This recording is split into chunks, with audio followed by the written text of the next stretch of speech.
Dear students, आज हम लोग एक नया चैप्टर स्टार्ट कर रहे हैं मार्जिनल कॉस्टिंग का। तो मार्जिनल कॉस्टिंग क्या होती है, उसका मीनिंग और उपयोगिता क्या है, और मार्जिनल कॉस्ट को कैलकुलेट करने के लिए कौन कौन से सूत्र या फार्मूलाज आप काम में लेते हैं, उसके बारे में हम लोग डिस्कशन करेंगे। तो मार्जिनल कॉस्ट या सीमांत लागत क्या होती है? एक्चुअली जो लागत लेखांकन की विभिन्न विधियां हैं, जिस तरह से कॉन्ट्रैक्ट अकाउंटिंग है, प्रोसेस अकाउंटिंग है, ऑपरेटिंग कॉस्ट अकाउंटिंग है, तो मार्जिनल कॉस्ट इस तरह की कोई प्रणाली या तकनीक रीति नहीं है, बल्कि ये क्या है, एक विशेष प्रकार की टेक्निक है जिसमें विभिन्न विक्रय स्तर पर लागत और लाभ को इस प्रकार प्रस्तुत किया जाता है कि प्रबंधकों को अपने दिन प्रतिदिन के निर्णय लेने में सुविधा रहे। अगर शाब्दिक अर्थ रूप में मैं सीमांत लागत को बोलूं तो स्क्रीन पे आप देख रहे हैं, सीमांत लागत संपूर्ण लागत में हुए परिवर्तनों की वो राशि है जो वर्तमान उत्पादन में एक इकाई की वृद्धि या कमी के परिणाम स्वरूप उत्पन्न होती है। अर्थात एक अतिरिक्त इकाई का उत्पादन करने पर जो वृद्धि होती है लागत में, वो लागत ही मार्जिनल कॉस्ट कहलाती है। जैसे सपोज 100 इकाइयाँ बना रहे हैं, कॉस्ट आ रही है 1000 रुपये। अब 101वीं इकाई बनाई और कॉस्ट आ गई 1007 रुपये। पहले थी 100 इकाइयों की 1000, 101 की 1007, तो एक अतिरिक्त इकाई को उत्पादित करने पर जो आपकी कुल लागत में वृद्धि हुई 7 रुपये, वो 7 रुपये मार्जिनल कॉस्ट कहलाती है। Marginal cost basically variable cost होती है, क्योंकि आप जानते हैं कि लागतों को हमने मुख्य रूप से दो ही भागों में बांटा हुआ है, स्थायी लागतें और दूसरी होती हैं परिवर्तनशील लागतें। स्थायी लागतों का मतलब वे लागतें जो उत्पादन की मात्रा से अप्रभावित रहती हैं, उत्पादन में कमी या वृद्धि का कोई प्रभाव जिन पे नहीं पड़ता है। परिवर्तनशील लागतें वो होती हैं जो उत्पादन की मात्रा में वृद्धि के साथ बढ़ेंगी, और मात्रा अगर उत्पादन की हम कम कर दें तो वो लागतें घटेंगी। इसी तरह से लागत का एक और प्रकार होता है सेमी वेरिएबल अर्ध परिवर्तनशील लागतें। अर्ध परिवर्तनशील लागतों से मतलब होता है ऐसी लागतें जो उत्पादन के एक निश्चित स्तर तक तो स्थिर रहती हैं, उससे अधिक उत्पादन करेंगे तो फिर वो परिवर्तित होंगी, बदल जाएंगी। तो उनका मतलब कुछ हिस्सा तो फिक्स होता है और कुछ हिस्सा होता है परिवर्तनशील होता है। तो चूंकि अतिरिक्त जब आप एक इकाई का उत्पादन करते हैं तो स्थिर लागतों में तो कोई परिवर्तन आएगा नहीं। परिवर्तन किस में आएगा? परिवर्तनशील लागतों में, वेरिएबल कॉस्ट में। तो सीमांत लागत का जो संबंध है वो परिवर्तनशील लागतों या वेरिएबल कॉस्ट से होता है। तो सीमांत लागत ज्ञात करने हेतु केवल परिवर्तनशील लागतों को ही शामिल किया जाता है। मार्जिनल कॉस्ट को अगर आप कहें, या वेरिएबल कॉस्ट या परिवर्तनशील लागत क्या होती है, तो variable cost is equal to prime cost. Prime cost से मतलब direct material, direct labour and other direct expenses जो उत्पादन की मात्रा के अनुसार घटते बढ़ते हैं, प्लस वेरिएबल ओवरहेड्स, परिवर्तनशील उपरिव्यय।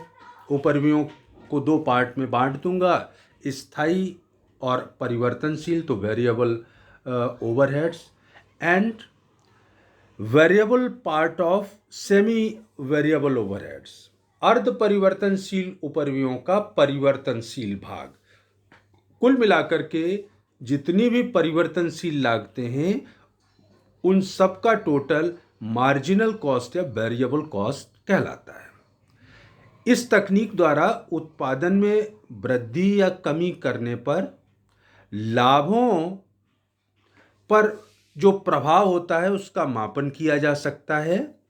इस विधि का विशेष रूप से प्रयोग प्रबंधकीय निर्णयों को लेने में किया जाता है, क्योंकि बिक्री में आप कमी या वृद्धि करते हैं तो हमारे लाभ पर क्या प्रभाव पड़ रहा है इसकी गणना मार्जिनल कॉस्ट के द्वारा हम कर सकते हैं।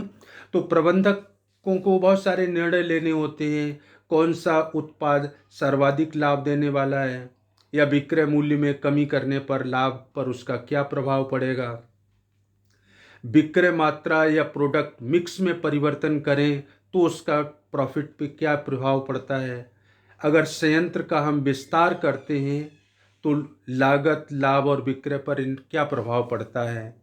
इसी तरह से आप कह सकते हैं उत्पादन के जो डिफरेंट लेवल्स हैं उन पे कितनी लागत आती है, या एक से अधिक उत्पाद का निर्माण किया जाता है तो संयंत्र को प्रभावी ढंग से प्रयोग करने वाली लागत मात्रा और संचालन क्रियाओं में समविच्छेद बिंदु कौन सा होगा। समविच्छेद बिंदु का मतलब point of no profit no loss, जहां पर संस्था की आगम रेवेन्यू लागतों के बराबर ही होती है, न तो संस्था को प्रॉफिट होता है और न ही लॉस होता है, वो स्थिति कहलाती है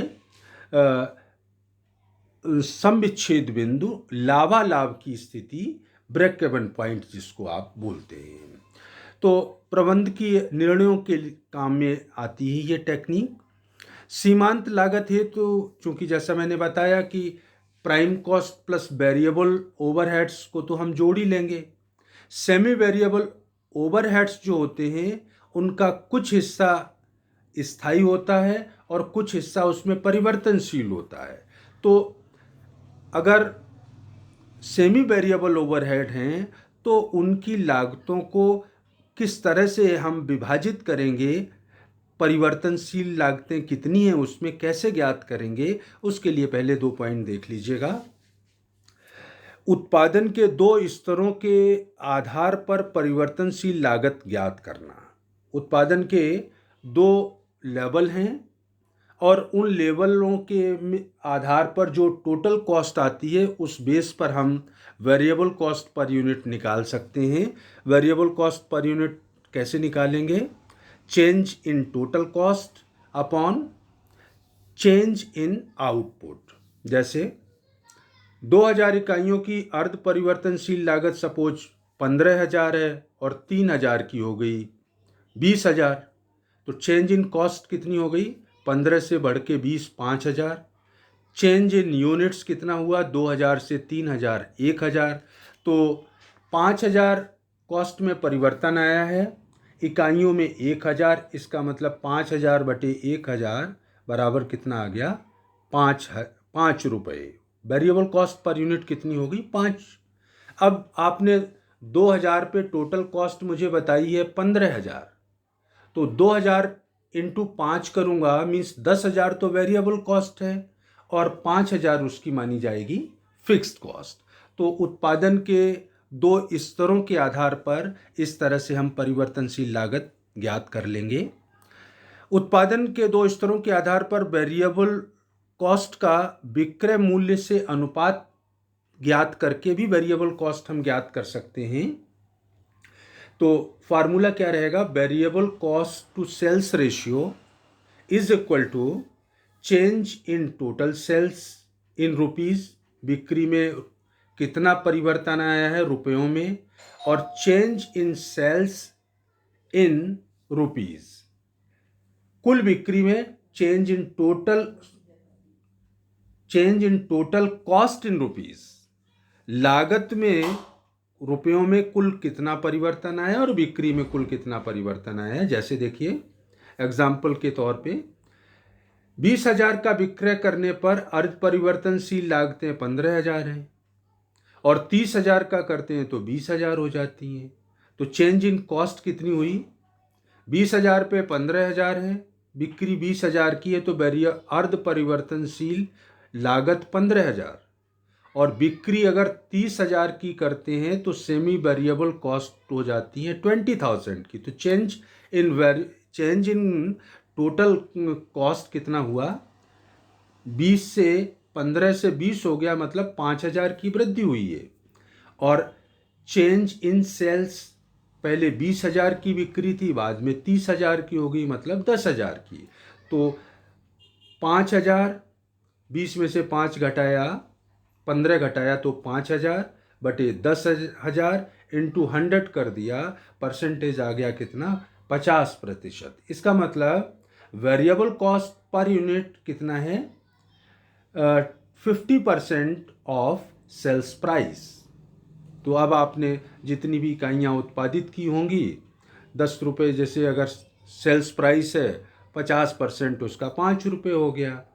तो उस बेस पर हम अब वेरिएबल और फिक्स कॉस्ट को बाइफरकेट कर सकते हैं। तो कुल मिलाकर के सीमांत लागत में हमें वेरिएबल कॉस्ट चाहिए होती हैं। वर्तमान उत्पादन स्तर से एक अतिरिक्त इकाई के उत्पादन पर जो आपकी अतिरिक्त लागत आती है, वो लागत ही वेरिएबल कॉस्ट कहलाती है, मार्जिनल कॉस्ट कहलाती है। मार्जिनल कॉस्ट के इस चैप्टर में बहुत सारी कैलकुलेशंस करनी होती हैं। उन कैलकुलेशंस को करने के लिए अलग अलग सूत्रों का हम प्रयोग करते हैं। तो पहले उन सूत्रों को, फार्मूला को मैं आपके सामने रख रहा हूँ। तो देखिए, sales is equal to, sales का मतलब परिवर्तनशील लागतें, स्थायी लागतें और प्रॉफिट, तीन ही स्थितियाँ होती हैं या तीन ही भाग हो सकते हैं उसके। बिक्री जो होगी उसको तीन भागों में बांट सकते हैं, वेरिएबल कॉस्ट कितनी है, फिक्स कॉस्ट कितनी है, दोनों का टोटल कॉस्ट। सेल्स में से टोटल कॉस्ट को घटा देते हैं तो प्रॉफिट आ जाता है। इन तीनों को अगर जोड़ देंगे तो वो सेल्स या बिक्री कितने रुपए की हुई है उस चीज़ को डिनोट करेगी या बताएगी। एक कंट्रीब्यूशन या अंशदान मुझे निकालना होता है। अंशदान निकालने का फार्मूला रहेगा अपना सेल्स माइनस वेरिएबल कॉस्ट। बिक्री मूल्य में से परिवर्तनशील लागतों को घटा दें तो अब जो बैलेंस बचेगा वो कहलाएगा कंट्रीब्यूशन। ऊपर आप देख रहे थे सेल्स बराबर है variable cost fixed cost plus profit के। अब चूंकि सेल्स में से वेरिएबल कॉस्ट को मैं इधर ले आया तो राइट साइड में क्या बच गया, फिक्स्ड कॉस्ट प्लस प्रॉफिट। तो कंट्रीब्यूशन का दूसरा फार्मूला हो गया, फिक्स्ड कॉस्ट और प्रॉफिट को जोड़ दीजिए तो भी कंट्रीब्यूशन आ जाएगा। बिक्री में से परिवर्तनशील लागतों को घटा दें तो भी कंट्रीब्यूशन आ जाएगा। एक और फार्मूला होगा सेल्स इंटू पीबी रेशियो, लाभ मात्रा अनुपात। पीबी रेशियो जो भी होगा, सपोज 100 रुपये की सेल है, 20 रुपये पीबी रेशियो है, तो 100 इंटू 20% बराबर 20 आ गया कंट्रीब्यूशन। तो पीबी रेशियो अब कैसे निकालते हैं, प्रॉफिट वॉल्यूम रेशियो, लाभ मात्रा अनुपात। इन परसेंटेज में निकालने का फार्मूला रहेगा सी का मतलब contribution upon sales into 100। Sales में से वेरिएबल कॉस्ट को घटाया तो कंट्रीब्यूशन आ गया, कंट्रीब्यूशन अपॉन सेल्स इंटू 100 कर देंगे तो पीबी रेशियो आ जाएगा। कई बार क्वेश्चन में 2 अवधियों या 2 वर्षों के लाभ और विक्रय की सूचना दी जाती है। ऐसी स्थिति में पीबी रेशियो निकालने का हमारा फार्मूला रहेगा चेंज इन प्रॉफिट, 2 अवधियों के लाभों में कितना परिवर्तन हुआ है, अपॉन चेंज इन सेल्स, बिक्री में कितना परिवर्तन हुआ, इनटू 100। तो इन 2 फार्मूले से पीबी रेशियो कैलकुलेट कर लेंगे। एक हमें निकालना पड़ेगा इस चैप्टर में बार बार, break even point, BEP, point of no profit no loss. मतलब संविच्छेद बिंदु विक्रय का वो स्तर होता है जहां पर कुल लागत का मतलब स्थिर और परिवर्तनशील लागतों का योग उससे प्राप्त इनकम के बराबर होता है। जो रेवेन्यू हुआ है, पैसा आया है, वो बराबर है वेरिएबल प्लस फिक्स्ड कॉस्ट के, मीन्स न तो माइनस में है न प्लस में है। तो जहां पर स्थायी और परिवर्तनशील लागतों का योग रेवेन्यू के बराबर होता है वो बीईपी पॉइंट कहलाता है। इसलिए इस स्तर पर न तो हानि होती और न ही लाभ होता है, इसे लाभालाभ बिंदु भी कहते हैं। बीईपी किस तरह से निकालेंगे, अगर रुपीस में निकालना हो ब्रेक इवन पॉइंट तो फार्मूला काम में लेंगे fixed cost upon PV ratio into 100। PV ratio का फार्मूला आप देख चुके हैं। अगर बीईपी इकाइयों में पूछे कितनी इकाइयों का विक्रय करें कि न तो प्रॉफिट हो और न लॉस हो, तो फार्मूला हो जाएगा fixed cost upon contribution per unit, या एक और फार्मूला हम काम में ले सकते हैं BEP in rupees upon selling price per unit.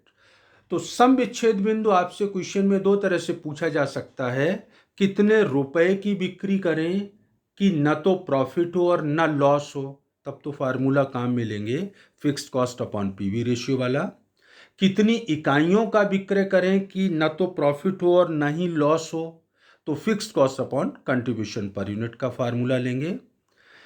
या कई बार पूछता है कि कितने प्रतिशत क्षमता पर संयंत्र को चलाएं या फैक्ट्री को चलाएं ताकि न तो प्रॉफिट हो या न लॉस हो, तो BP sales in percentage capacity, प्रतिशत क्षमता पूछता है तो बीपी सेल्स निकाल लूंगा upon sales at 100% capacity. BP sales कितनी है वो फर्स्ट पॉइंट से निकाल लूंगा।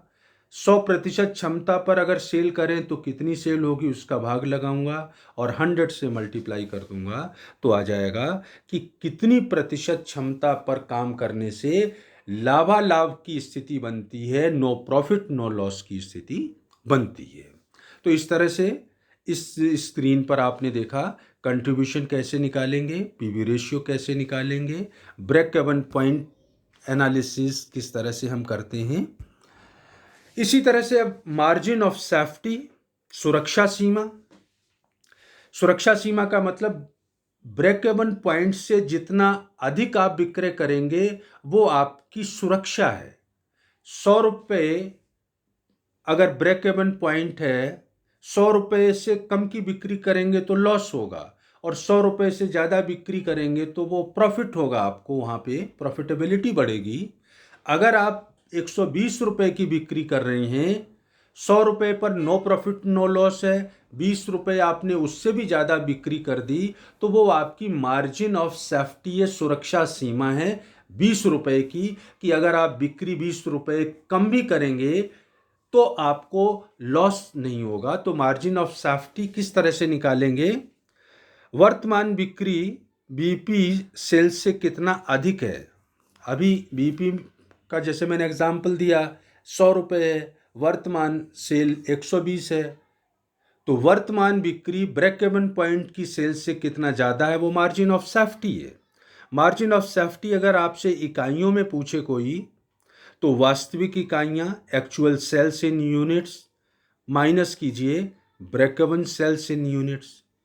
वास्तव में कितनी इकाइयों का विक्रय किया और कितनी इकाइयों पर ब्रेक इवन पॉइंट आता है, दोनों का डिफरेंस इन यूनिट्स आ जाएगा सुरक्षा।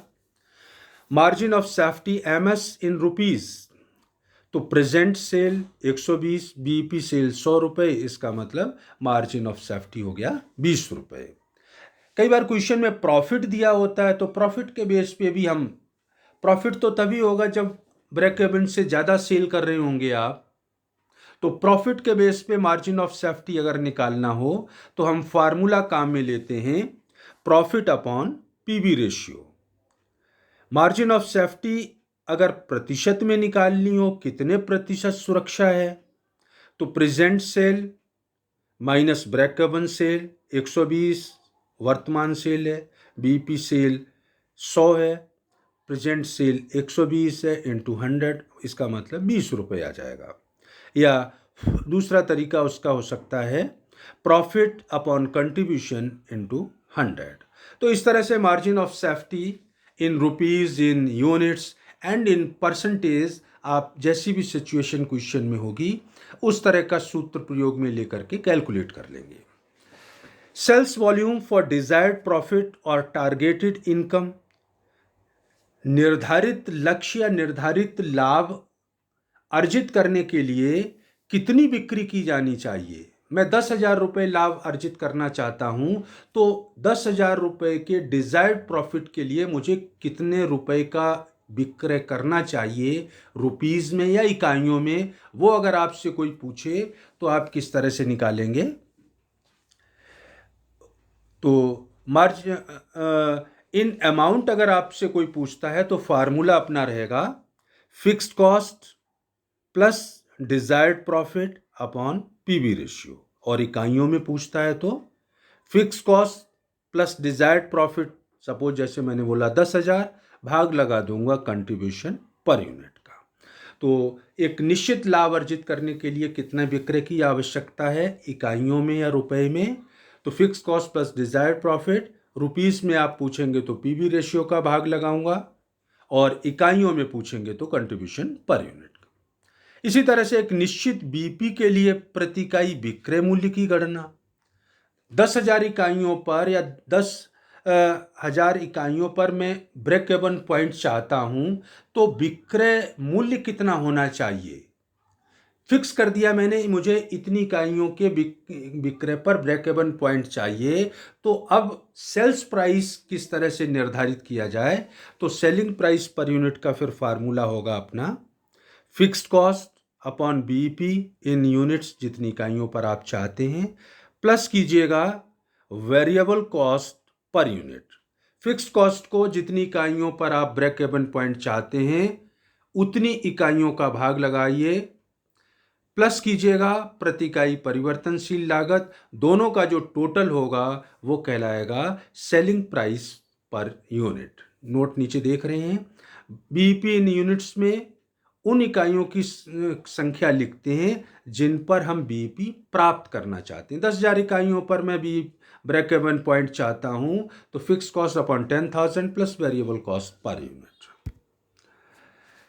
इसी तरह से प्रस्तावित व्ययों की पूर्ति हेतु आवश्यक विक्रय की मात्रा की गणना, कई बार हम एक्सटेंशन करते हैं तो आपको प्रपोज्ड एक्सपेंडिचर, कुछ अतिरिक्त खर्चा करना पड़ेगा। उस खर्चे की पूर्ति करने के लिए कितने रुपए की बिक्री की और आवश्यकता होगी, कितना रुपया व्यय करना पड़ेगा।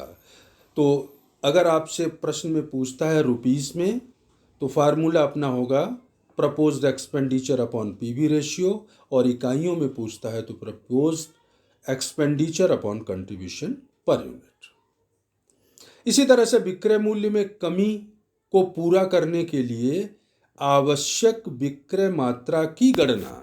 कई बार क्या होता है कि मार्केट में कंपटीशन इतना है, सरवाइव करने के लिए आपको अपने सेल्स प्राइस को रिड्यूस करना पड़ता है। तो सेल्स प्राइस कम कर दिया तो अब आपको उस जो लॉस हुआ है सेल्स प्राइस कम करने से, उसको पूरा करने या उसकी भरपाई करने के लिए कितनी इकाइयां या विक्रय में कितनी वृद्धि की आवश्यकता होगी, कितनी सेल्स आपकी बढ़नी चाहिए ताकि आप अपनी स्थिति को मेंटेन कर सकें। तो न्यू सेल्स इन यूनिट्स में अगर कोई पूछे आपसे कितनी अब नई सेल होनी चाहिए, क्योंकि अब सेल्स प्राइस कम कर दिया, तो घटे हुए मूल्य पर कितनी इकाइयां या कितने रुपए की बिक्री अब होनी चाहिए ताकि पहले वाली स्थिति बनी रहे। तो न्यू सेल्स इन यूनिट्स अगर कोई पूछेगा तो फार्मूला काम में लूँगा fixed cost plus profit divided by new sales price minus variable cost. स्थायी लागतें और लाभ को जोड़ दीजिए, नया विक्रय मूल्य में से परिवर्तनशील लागत को घटा करके उसका भाग लगा दीजिए, और अमाउंट में पूछता है तो fix cost plus profit new PV ratio. New PV ratio का मतलब न्यू सेल्स प्राइस में से वेरिएबल कॉस्ट को घटाऊंगा, कंट्रीब्यूशन आएगा, कंट्रीब्यूशन में न्यू सेल्स प्राइस का भाग लगाऊंगा और 100 से मल्टीप्लाई कर दूंगा, तो आ जाएगा हमारे पास न्यू पीवी रेशियो।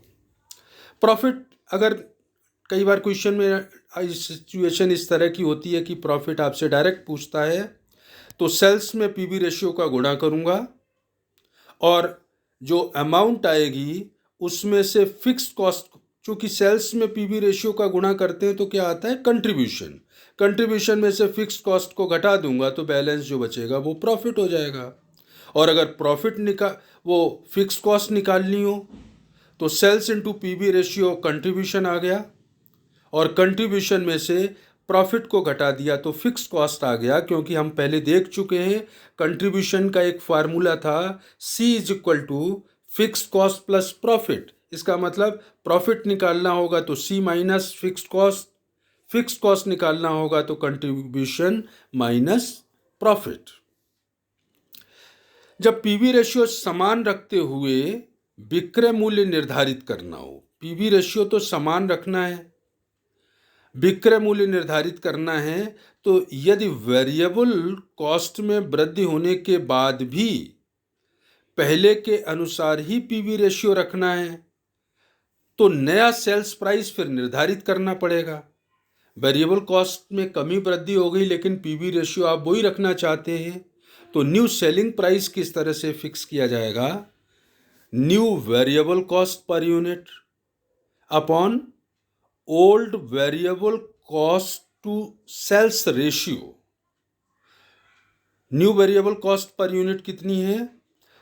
बटे में लिखिएगा ओल्ड वेरिएबल कॉस्ट का बिक्री से अनुपात, और अब जो अमाउंट आएगी वो कहलाएगा न्यू सेलिंग प्राइस। बिक्री आपको इस मूल्य पे करनी है ताकि आपका जो पीवी रेशियो है वो पहले की तरह ही समान बना रहे। यदि मार्जिन ऑफ सेफ्टी परसेंटेज में दी जाए तो सम विच्छेद बिंदु कार्यक्षमता पर किस कार्यक्षमता पर प्राप्त होगा? तो sales at BP in percentage is equal to 100 minus percentage margin of safety. 20% margin of safety है, इसका मतलब 100 माइनस 20 80% कार्यक्षमता पर ब्रेक इवन पॉइंट है, क्योंकि ब्रेक इवन पॉइंट से आगे जो सेल या परसेंटेज है आपका सेफ्टी का वो ब्रेक इवन के बाद की स्थिति है। तो 20% मार्जिन ऑफ सेफ्टी है, इट मीन्स 80% पे ब्रेक इवन पॉइंट है आपका, नो प्रॉफिट नो लॉस की स्थिति है। तो आज के इस लेक्चर में मार्जिनल कॉस्ट का जो अपन ने नया चैप्टर शुरू किया है, इसका क्या मीनिंग है, कहाँ उपयोग होता है, और इस चैप्टर में जो विभिन्न सूत्र आप काम में लेंगे उनके बारे में मैंने आपसे चर्चा की है। नेक्स्ट लेक्चर में इसके न्यूमेरिकल पार्ट पे मैं बात करूँगा। आज के लिए इतना ही। Thank you.